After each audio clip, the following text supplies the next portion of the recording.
À quoi rêvent les ouvriers de Bernard Busploeg, ou comment des ouvriers mettent toute leur force dans la création d'un projet qui peut sauver leur activité ou qui ne le peut pas d'ailleurs. C'est bien la question qui va nous occuper ce soir avec nos invités. Laurence Ruffin, bienvenue à vous.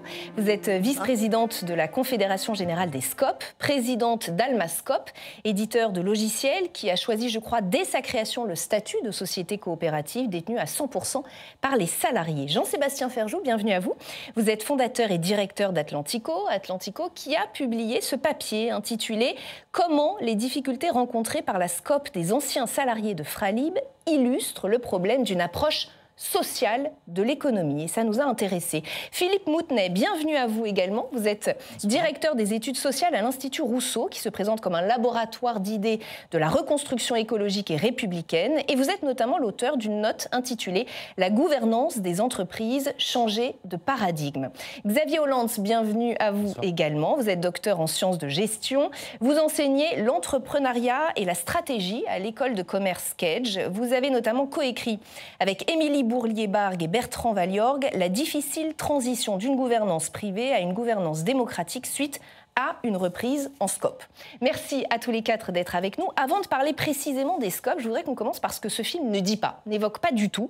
C'est l'état de l'industrie en France. Pour prendre l'exemple du secteur automobile, qui concernait donc directement les salariés de MBF, on a appris cette semaine que l'Union européenne donnait son feu vert à la fin des moteurs thermiques en 2035. C'est donc une activité en fin de course.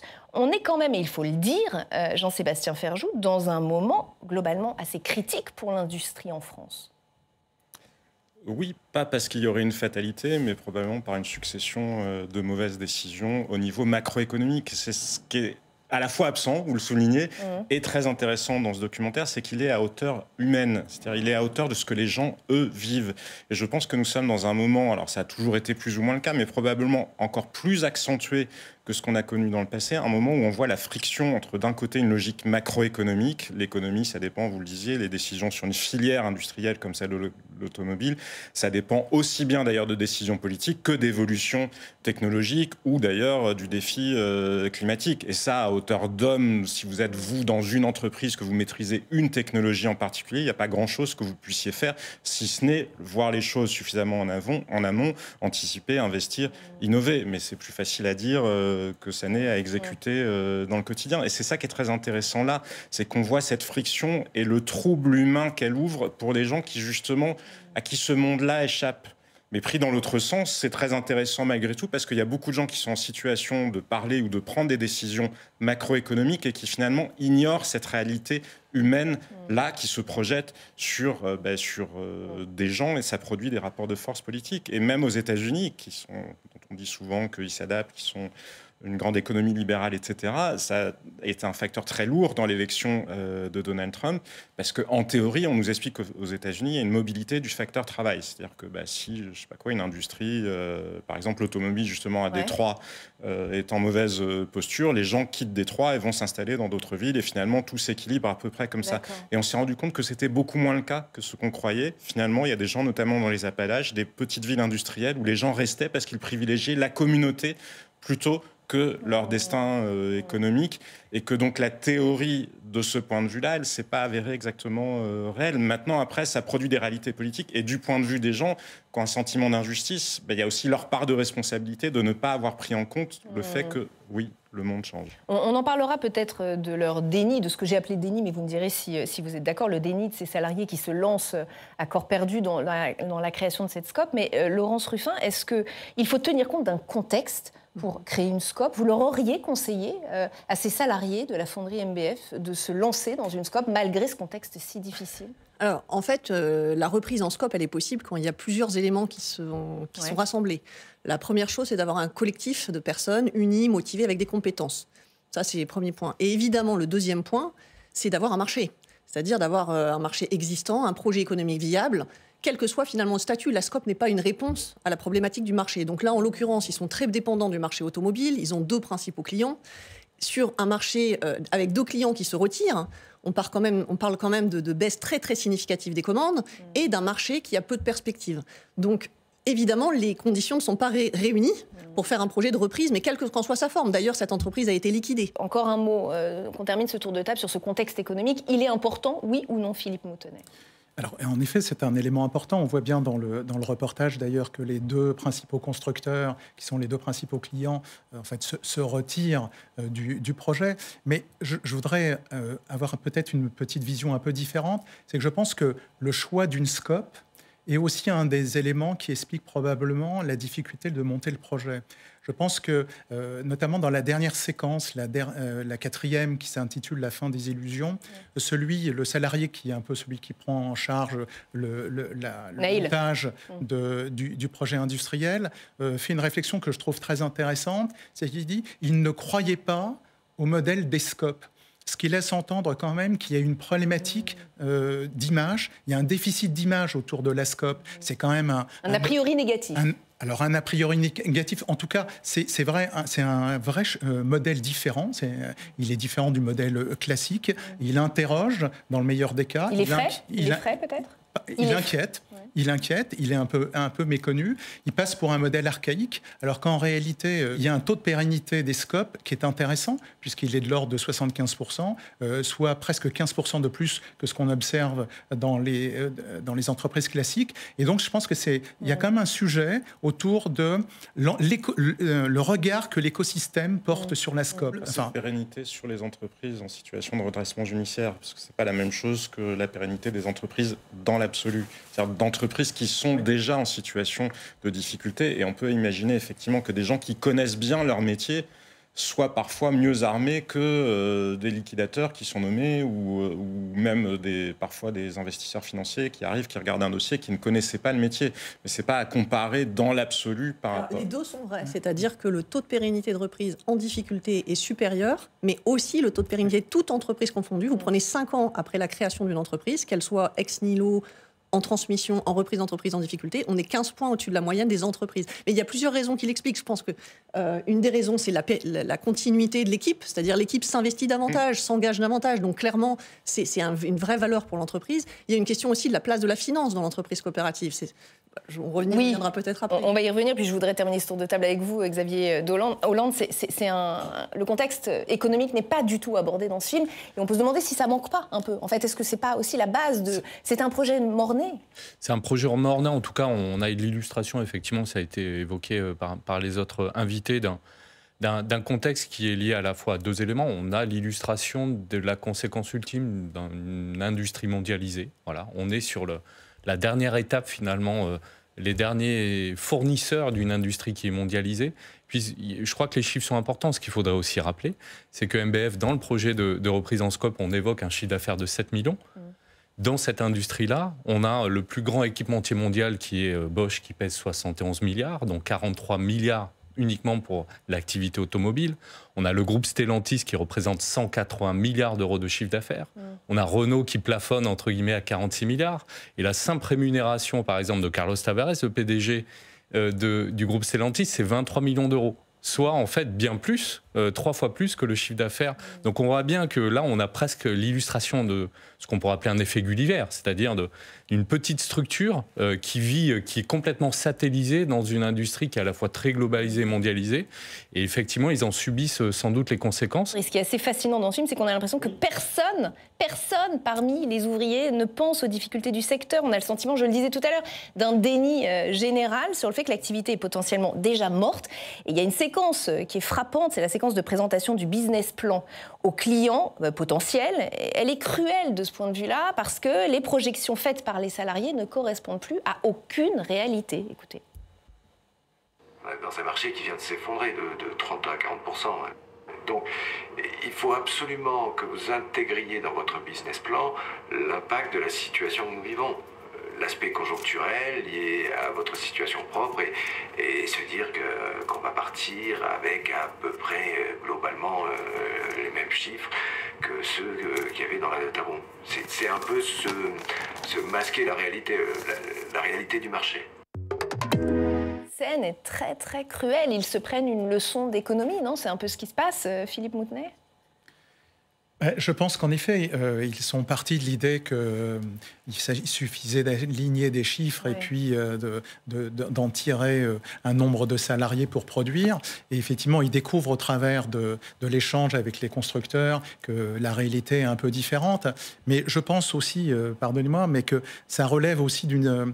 Il n'y a pas que simplement un déni de réalité. Il y a en face, je pense, aussi une difficulté à accepter, sans doute, de s'engager auprès d'une structure dont le modèle, encore une fois, interpelle sans doute. Et je pense que ça, c'est un élément. Et le deuxième élément, moi, que je trouve très, très parlant dans ce documentaire, c'est l'absence totale, enfin, le préfet est présent, mais c'est l'absence totale de la puissance publique. Ouais. Or, il y a quand même... Ils sont très seuls, ils sont très isolés. Ils sont très isolés. On sent que la collectivité territoriale se sent pas très concernée. Je pense qu'il y a une approche très polie du préfet. Voilà. Les banques, on n'en entend pas parler. Et pour autant, c'est aussi un sujet, le sujet du financement et de l'accompagnement. Et je pense que là, on les sent terriblement seuls. Et c'est pas simplement que la découverte que le marché est dur, mais c'est aussi de comprendre qu'ils sont quand même tout seuls. Et ça, c'est un élément qui me semble assez marquant. Un manque de réalisme de la part des salariés, Jean-Sébastien Ferjou ? C'est quelque chose qu'on voit, qu'on entend dans beaucoup de débats. Regardez les débats qu'on a eu au moment du Covid, ou qu'on a même là sur la réforme des retraites, avec cette rhétorique des gens qui tiennent le pays. Alors bien sûr qu'on a évidemment besoin de tous les métiers, de toutes les professions. Il ne s'agit absolument pas de remettre en cause ni l'utilité sociale, ni la dignité des uns ou des autres, mais c'est une absurdité. C'est quand même une absurdité. Si pendant le Covid, vous n'aviez pas eu des directeurs des achats, si vous n'aviez pas eu des directeurs des affaires publiques qui négocient avec les pouvoirs publics, qu'est-ce qu'on peut faire, qu'est-ce qu'on ne peut pas faire, vous êtes par exemple, je ne sais pas quoi, un gérant de l'agroalimentaire, on peut continuer à collecter le lait, ou etc. Enfin, l'économie ne tiendrait pas non plus. Mais quand on perpétue ces discours-là en permanence, il y a des gens qui n'entendent que « Ah ben oui, il n'y a que la caissière ou les boueurs qui tient l'économie debout ». Et encore une fois, moi, et donc on peut faire le travail tout seul. Je ne remets absolument pas en cause l'utilité sociale et économique de tous ces métiers-là. C'est juste une absurdité économique que de ne pas voir qu'il y a les autres et qu'il y a aussi cet élément qui s'appelle le risque. Et qui est capable d'assumer le risque dans nos sociétés. Et c'est toute la différence entre un entrepreneur, justement, et un salarié. Alors après, ça n'a pas fondamentalement à voir avec le statut de l'entreprise, parce qu'une SCOP ou une équipe humaine dans une SCOP peut parfaitement s'intégrer dans cette logique-là d'assumer le risque. On voit simplement que là, dans ce documentaire, c'était un élément qui n'était pas présent dans l'esprit des salariés. Quant à l'accompagnement par la puissance publique, je ne suis pas certain que ce soit vraiment à la puissance publique d'accompagner les entreprises, parce que est-ce que la puissance publique est capable de prendre les bonnes décisions ? Elle peut se préoccuper de créer un environnement réglementaire, un environnement financier, un environnement qui favorise l'activité économique. Mais de là à prendre la main chaque entreprise, ça ne, à mon sens, ça ne marche pas. On l'a déjà essayé dans le passé, ça n'a jamais marché. Et puis il y a une peur de ces salariés de perdre aussi un patrimoine, un savoir-faire historique pour l'industrie française, Laurence Ruffin. Oui, moi c'est vrai que je pense que dans l'entreprise coopérative, l'idée c'est que les salariés soient associés avec toutes les compétences représentées, en considérant que l'entreprise, elle fonctionne parce que tout le monde s'investit dans des compétences qu'il a. Et là, en l'occurrence, alors, le documentaire a fait ce choix de faire une vision humaine. En fait, dans le fond, il y a eu un travail d'analyse, de repositionnement, de diversification qui était présent dans le cadre de la reprise de l'entreprise. Donc, je réinsiste sur le fait qu'une entreprise coopérative, c'est un choix qui fait que les salariés sont associés dans l'entreprise. C'est-à-dire si on repositionne un peu ce qu'est l'entreprise coopérative, finalement. C'est trois caractéristiques différentes. C'est une société, donc ça doit marcher, ça doit être profitable. Il n'y a pas de question, ça doit répondre à un marché, à des clients, à proposer une offre vis-à-vis des clients. En revanche, il y a trois caractéristiques. La première, c'est que ce sont les salariés qui sont associés dans l'entreprise, qui sont majoritaires dans les prises de décision, et ce qui entraîne une gouvernance particulière, c'est-à-dire plus de transparence et aussi plus d'engagement. On voit que le taux de turnover est plutôt plus faible dans les entreprises coopératives qu'ailleurs. Donc ça, je dirais que c'est le premier pôle, la question de la gouvernance. Le deuxième sujet, c'est la répartition de la valeur. C'est de considérer que dans une entreprise coopérative, il y a trois acteurs qui bénéficient de la valeur créée, les salariés, l'entreprise elle-même pour réinvestir, pour durer, et les associés. Et qu'on a bien trois bénéficiaires de la valeur créée. Et la troisième caractéristique d'une entreprise coopérative, c'est l'objectif de la société. Une entreprise coopérative, elle a ce qu'on appelle, sans être trop technique, des réserves impartageables. C'est-à-dire qu'il y a une partie du résultat qu'on laisse dans l'entreprise et qui ne peut pas être partagé entre les associés. Et ça a une valeur extrêmement intéressante, c'est de localiser, d'avoir un lien entre l'entreprise et son territoire très fort, qui fait que la logique de l'entreprise, c'est de durer. On ne peut pas revendre, on ne peut pas délocaliser une entreprise coopérative. On a pour seul objectif que de faire vivre l'entreprise dans la durée et de mettre l'argent au service d'un projet économique, au service d'une équipe et d'un avenir, d'un savoir-faire qui doit durer et pas au service d'une rentabilité court-termiste. Bien sûr, on a besoin d'argent pour faire la reprise de l'entreprise, pour la faire fonctionner, etc.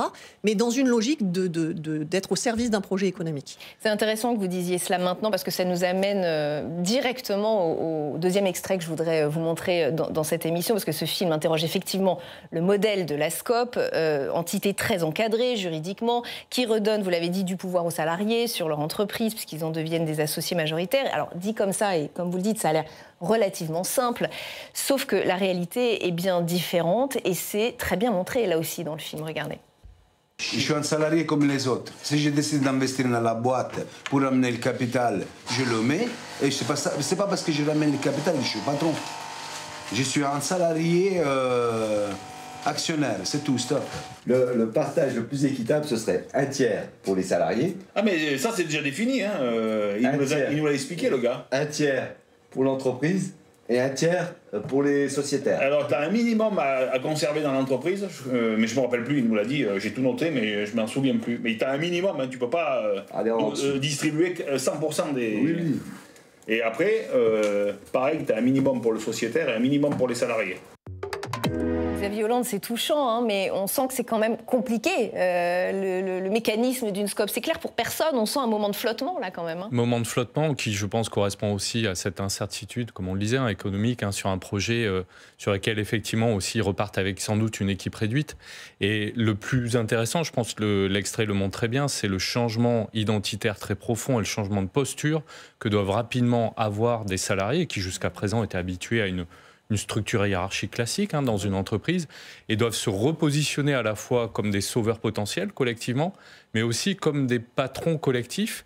Et donc ça, effectivement, c'est quelque chose, dans le rapport que vous avez eu l'amabilité de citer, qu'on a profondément travaillé. Et on voit bien que ce changement d'identité très fort, là, il doit se réaliser en plus sous la pression de la réussite potentielle d'un projet économique. Et donc, c'est plusieurs challenges en un. Et donc, c'est effectivement un enjeu très crucial d'accompagnement humain, à la fois individuel et collectif. Mais c'est difficile de prendre la tête d'une SCOP et puis c'est difficile d'aller convaincre les autres qu'il faut mettre de l'argent. Parce que, expliquez-nous clairement, peut-être Philippe Moutet, vous pouvez nous le dire, une SCOP, c'est donc demander aux salariés de mettre de l'argent, potentiellement à des gens qui vont être au chômage ou de prendre un risque énorme en donnant toutes leurs économies dans une structure dont on sait, dont vous le disiez vous-même, pour lesquelles il y a des a priori un peu négatifs parce que c'est un modèle encore fragile. C'est un modèle qui est tout à fait différent. Il n'y a plus vraiment les investisseurs classiques qu'on observe dans les entreprises, les actionnaires. Ce sont les salariés qui sont, pour l'essentiel, les associés. Alors, il y a des associés non salariés, mais c'est quand même eux, essentiellement, qui apportent au pot.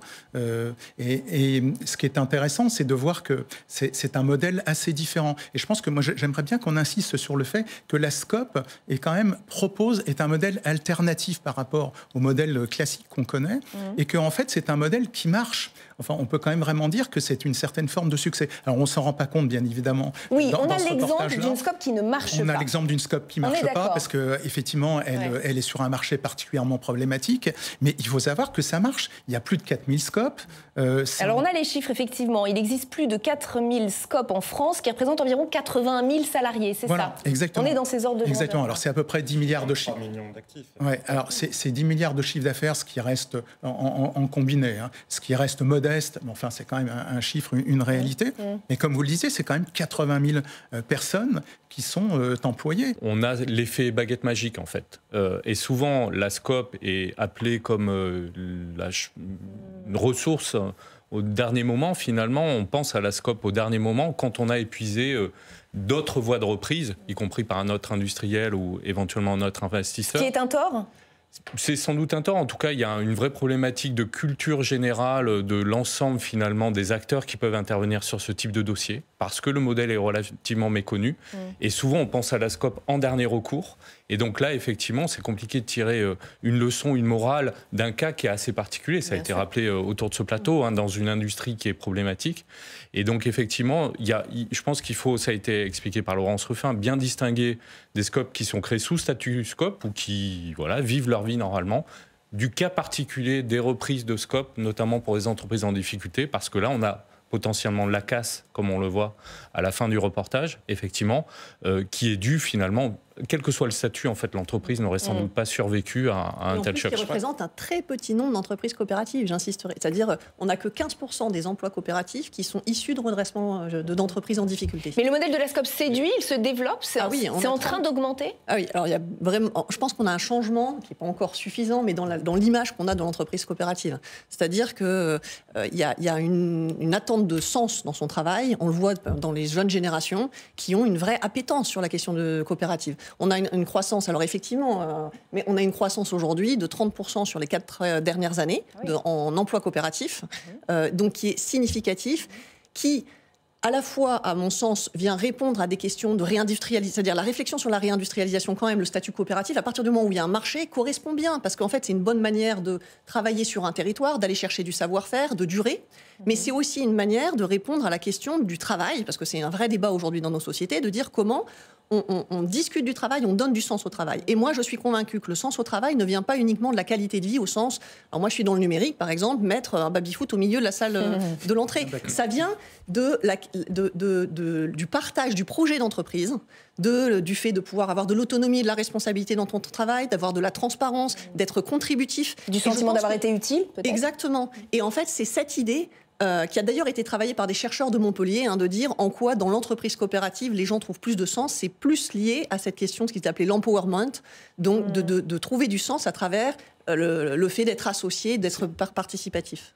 Mais je pense que c'est absolument majeur, effectivement, et cette demande de sens, elle est présente partout et dans tous les secteurs de la société, et chez bien des franges, des cadres supérieurs, dans des grands groupes.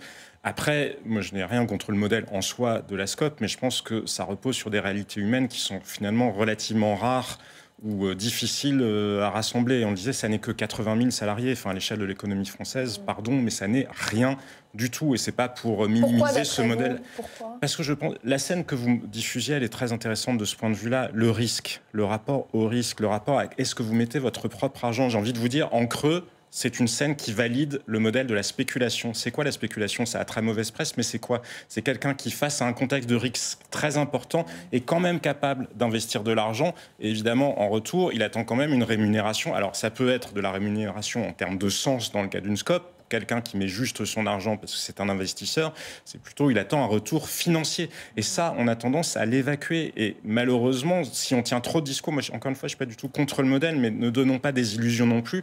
Une entreprise, elle doit fonctionner elle fonctionne dans un environnement de risque. C'est très lourd. Quand vous passez du statut, comme moi j'ai pu le connaître, de salarié au statut de chef d'entreprise, c'est vous qui prenez les décisions. Et ça n'est absolument pas la même posture intellectuelle, psychologique, d'être dans la situation de celui qui pense « Ah bah j'aurais été le chef, j'aurais fait autrement, machin, tout ça. » Oh bah... que quand vous devez la prendre, parce que la quasi-totalité des décisions que vous êtes amené à prendre, vous les prenez pas dans un contexte d'information parfaite, vous les prenez en ne sachant pas quelle est la bonne décision, et pourtant il faut la prendre, parce que la pire des décisions est de ne pas en prendre. Philippe Moutenay, le Monde a publié un article en janvier dernier vantant les SCOP comme étant, je cite, des boucliers anti-crise pour leurs salariés. Est-ce que c'est une vision un peu utopiste des choses ? Le pourcentage auquel faisait référence Laurence, qui est le taux de pérennité à 5 ans, montre que finalement, oui, dans une certaine mesure, il y a une pérennité qui est assurée. Moi, j'ai lu que la structure de la SCOP existait depuis le 19e siècle. Oui, c'est vrai ? Bien sûr, alors, bien sûr. Effectivement, on peut se dire aujourd'hui 80 000 salariés autour d'un modèle qui existe depuis extrêmement longtemps. Pourquoi si peu alors ? Mais parce que dans une certaine mesure, c'est quand même un nouveau modèle. Comme vous le dites, il date du 19e siècle. Mais aujourd'hui, la SCOP, c'est un modèle alternatif qui essaie de se développer et qui est une réponse d'ailleurs aux attentes de beaucoup de jeunes qui veulent retrouver du sens dans leur travail, certaines formes de dignité, et qui veulent peser aussi sur les décisions et les grandes orientations stratégiques. Et je trouve que dans les propos que notre invité tient là, il y a une forme un peu de déni de modèles différents et alternatifs. Vous êtes dans un modèle où c'est la prise de risque. Pas dans le déni. Et dans une. Ça existe. Et dans une logique de. Mais c'est 80 000 salariés, c'est tout. Oui, mais il faut donner cette chance à ce modèle mais alternatif. Je ne dis pas qu'il ne faut pas donner sa chance et à ce donc, pour vous, modèle. la réponse, c'est il faut des actionnaires qui retrouvent un ROI important. Non, c'est absolument pas ce que je vous ai dit. C'est absolument pas ce que je vous ai dit. Je vous ai dit que la configuration humaine qui permet de répondre à une SCOP, et on le voit, c'est très localisé. Je pense que si vous avez les cartes de là où il y a des scopes, parce que figurez-vous qu'il y a des permanences d'identité dans le temps. Il y a des territoires qui sont plus portés et d'autres non. Un modèle comme, par exemple, celui de la Vendée avec beaucoup de petites entreprises industrielles, etc., ça n'est pas la même chose qu'un modèle où vous avez des gens qui n'ont aucune culture d'entreprise. Regardez à Dunkerque, par exemple. À Dunkerque, vous savez ce que c'est la ville de Dunkerque? C'est une ville où on a importé des gens des campagnes.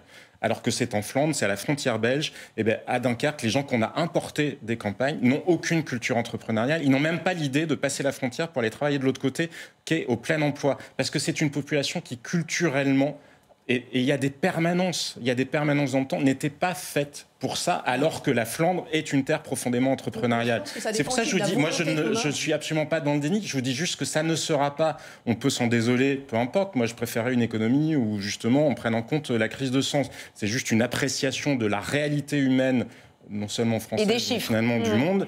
Malheureusement, je ne crois pas que ça sera le modèle de demain. Alors, Xavier Hollande et ensuite Laurence Ruffin, et j'aurai un troisième extrait à vous montrer. Oui, non, mais je pense qu'il se joue, c'est à la fois un double enjeu. Il y a aussi la volonté du modèle coopératif de se développer, certes, mais sans renier ses racines, et ce qui explique effectivement un nombre relativement faible, Jean-Sébastien le rappelait, 80 000 personnes sur 23 millions, c'est faible, mais parce que aussi il y a la volonté de ne pas transformer tout en coopérative, et puis parce que le documentaire l'illustre, il faut de toute façon une équipe coopérative. On voit bien des petites tensions qui apparaissent entre ceux qui doivent s'engager, ne pas s'engager. Et donc là-dessus, il y a des zones de friction qui font qu'avant d'arriver au statut coopératif, effectivement, ça demande un petit peu de temps. Tous les individus ne sont pas prêts à ça, tous les individus ne sont pas prêts à s'engager. Et donc, il y a un développement, certes, on l'a rappelé, la crise de sens, mais effectivement, c'est pas fait pour devenir sans doute le modèle majoritaire. Et je pense, c'est pas forcément non plus l'objectif final du. On va poursuivre l'échange, mais je voudrais vraiment puisque vous en parlez, et c'est effectivement un extrait qu'on a prévu parce qu'il nous a marqué. La question sous-jacente qui se pose, c'est après tout, est-ce qu'on a encore besoin de patrons, puisqu'on s'aperçoit que des salariés peuvent potentiellement, alors pas dans le cas de MBF, mais dans d'autres cas, les salariés peuvent prendre la main sur leur entreprise. Sauf qu'entre les tâtonnements, les plans de financement caducs et les disputes en interne, le film, là aussi, dit autre chose. Regardez. Ce que j'ai pas accepté, c'est que tu as fait un groupe de travail, tu as pris les personnes que tu avais envie de prendre, Naïl. Ça, franchement, c'est pas cool de ta part. Dalila, je te le répète, quand on a lancé les travaux pour la SCOP, tout volontaire, c'était le... Il nous l'a pas dit. Il l'a dit. Non, je suis désolée, il nous l'a pas dit. Non, moi je suis pas une menteuse. Il l'aurait dit, ben non, on se serait mis dans le groupe de travail. Ouais, mais on n'a pas besoin de 150 personnes. Ah ouais, mais t'as pris ceux que t'avais envie de prendre, Naïm. Laurence Ruffin, que vous inspire cet extrait? Il donne l'impression qu'effectivement, il manque quand même un chef, une hiérarchie, un patron, c'est un métier, quoi. Alors c'est vrai que là, on le voit à un moment de la construction d'un projet de reprise d'entreprise. Je pense que la question coopérative, c'est vraiment parce qu'on est dans un moment de difficulté de l'entreprise. Sinon, une entreprise coopérative, c'est une entreprise qui est structurée. C'est-à-dire, les salariés sont associés, on a des actionnaires qui sont différents puisque ce sont les personnes qui travaillent dans l'entreprise. Donc on retrouve finalement une espèce de pyramide classique. Qui en général, beaucoup plus... On a un mode de gouvernance, je dirais, alors je peux l'illustrer par exemple dans l'entreprise coopérative que je dirige. Nous, aujourd'hui, on est une centaine de salariés associés. On fait 12 millions d'euros de chiffre d'affaires dans le domaine du numérique. Effectivement, je suis dirigeante de l'entreprise, mais on a aujourd'hui une organisation avec les grandes décisions. On a une très grande transparence sur les comptes, sur les salaires, et les grandes décisions sont discutées, sont mises à l'ordre d'une décision collective, ce qui fait qu'effectivement, on va passer un petit peu de temps en amont pour discuter ensemble. En revanche, derrière, on va gagner du temps sur la mise en place du projet et sur le sens qui est donné. Parce que tout le monde sera d'accord pour aller dans le même sens. Exactement. Alors là, je parle des grandes décisions. J'insiste sur ce point par rapport à ce que vous souleviez tout à l'heure, c'est-à-dire que c'est pas naturel d'être coopérateur. Non. Dans le sence où, nous, on appelle ça être citoyen dans l'entreprise. C'est-à-dire que ça s'apprend. Les gens qu'on recrute chez nous, on va les recruter, on va leur expliquer ce qu'est une scope. Bon, en général, ils connaissent sans trop savoir. C'est pas très connu, c'est vrai, quand on en parle autour de soi. En revanche, on va prendre un an pour monter en compétence sur la compréhension de ce qu'est un compte de résultat, sur ce qu'est un bilan, qu'est-ce que ça veut dire être associé d'une entreprise. Et en fait, c'est très intéressant parce qu'on rend le salarié sensible à la question du risque pour être capable ensuite, au bout d'un an, on devient associé dans notre entreprise, pour être capable ensuite de participer aux grandes décisions. Et j'insiste sur la question des grandes décisions, c'est-à-dire qu'on est dans un système où on doit être hyper réactif. Oui. On est une entreprise. Donc on ne peut pas tout discuter, quoi. Exactement. Pas les petites décisions. Ça veut dire se mettre d'accord, vous le disiez tout à l'heure, ça veut dire se mettre d'accord sur des modalités de gouvernance qui sont différentes, qui permettent de prendre en compte les retours terrain beaucoup plus fortement, d'engager les personnes et derrière de prendre des décisions collectives sur les grandes décisions de l'entreprise. Donc la SCOP, une piste d'avenir, ouais. Pardonnez-moi, je pense qu'il faut donner un chiffre quand même. Il y a près des 2/3 des salariés de SCOP sont associés. Donc ça montre que quand même, cette envie de devenir associé, cet apprentissage, il est possible. Et que finalement... Et même dans la question du risque, c'est tout à fait vrai. C'est-à-dire qu'être associé, ça veut dire mettre de l'argent. Exactement. Mais en fait, comme on travaille sur qu'est-ce que ça veut dire être associé, qu'est-ce que ça veut dire prendre part à des décisions et inversement, avoir une partie de l'entreprise, nous on dit Alma, c'est à nous, c'est nous. Et c'est une manière de se sentir quelque part propriétaire, mais au sens responsable de notre entreprise. Et donc on appréhende le risque en face de l'opportunité qui est proposée aux salariés. De contribuer. On va rentrer dans la conclusion de ce débat. Si vous pouviez répondre tous assez rapidement à cette question, est-ce que les SCOP sont l'avenir, oui ou non, ou une partie de l'avenir dans l'entreprise? Je trouve que c'est une réponse, c'est ce que vous décrivez, c'est une réponse très intéressante à des défis qui se posent à toute l'économie. Comme je vous le disais, je pense que malgré tout, c'est difficile. C'est comme un bon lycée, quand il fait le tri des élèves, il a de meilleurs résultats que celui qui ne fait pas de tri. Mais la question à laquelle vous essayez de répondre, de toute façon, elle se pose à tout le monde. On a créé des structures dans le monde de l'entreprise où il y a un sentiment de dépossession, notamment à cause de la mondialisation, notamment parce que le pouvoir a plutôt basculé du côté des directeurs financiers que des directeurs de développement ou des directeurs industriels. Le directeur industriel ou le directeur du développement, c'est celui qui investit. Et donc, c'est celui qui coûte. Depuis 20 ans, on a créé des structures humaines qui misent plutôt sur le critère financier. Et en première génération, vous pouvez faire des économies. Dans toutes les structures, il y a certainement des économies à en faire. Quand vous créez cette structure-là, vous créez une réalité qui finit par être déflationniste, une réalité où chacun se sent dépossédé parce que le seul critère financier ne peut pas générer du sens à lui seul. Et c'est exactement la question à laquelle est confronté le capitalisme aujourd'hui. Xavier Holland ? Oui, je crois que en tout cas, ce documentaire, le débat qu'on a là, illustre d'une certaine façon une crise de sens au travail, une crise effectivement de l'entreprise capitaliste contemporaine. Je crois que ce qui se joue en utilisant, pardon, les utiliser, mais des gros mots, c'est au fond cette tension qu'on a depuis longtemps entre émancipation et aliénation. Au fond, quand on parle d'autonomie, de sens, là où effectivement le modèle SCOP est intéressant, c'est qu'il remet les salariés et les coopérateurs au centre du jeu, au centre de la décision. Encore une fois, ça reste une entreprise, elle doit avoir des marchés, des clients, un chiffre d'affaires, un bénéfice. Et une hiérarchie, c'est ce que j'entends aussi. Et une hiérarchie, effectivement, au quotidien, parce qu'on ne va pas discuter de la couleur du café ou effectivement de si on doit acheter tel ou tel type de chaise. Ça, c'est une question purement opérationnelle. Effectivement, comme ça a été souligné... Non, c'est pas la pire des décisions. Celle-là, elle est sympa. Effectivement, comme ça a été souligné, c'est un modèle alternatif. On a la chance, on a un spectre assez large, finalement, d'entreprises et de modèles d'entreprises. Les entreprises coopératives sont une réponse, je pense, qui est intéressante au niveau du sens et du potentiel de développement. Il n'en reste pas moins qu'on risque quand même d'avoir en parallèle, effectivement, un développement d'entreprises qui auront des ADN différentes et peut-être des réussites comparables, mais en tout cas des ADN différents. Philippe Moutenay, Laurence Ruffin, pour conclure. Moi, je pense qu'il faut donner une chance à ce modèle. C'est un vrai modèle alternatif. Contrairement à ce qu'on évoquait tout à l'heure, moi, je pense que la puissance publique, l'action publique a un rôle à jouer. Il y a un collectif d'universitaires, le CLERC, de l'Université de Lille, qui a évalué les aides publiques chaque année à 157 milliards. L'IRES a fait un même travail et a conclu à 200 milliards. Je pense qu'il faudrait qu'une partie de ces aides-là soit redéployée au profit de modèles alternatifs, Scope ou autre modèle. Nous, on a défendu dans une note écrite à laquelle vous faisiez référence un autre modèle, qui est celui d'une société sociale et économique fondée sur un partage de la gouvernance.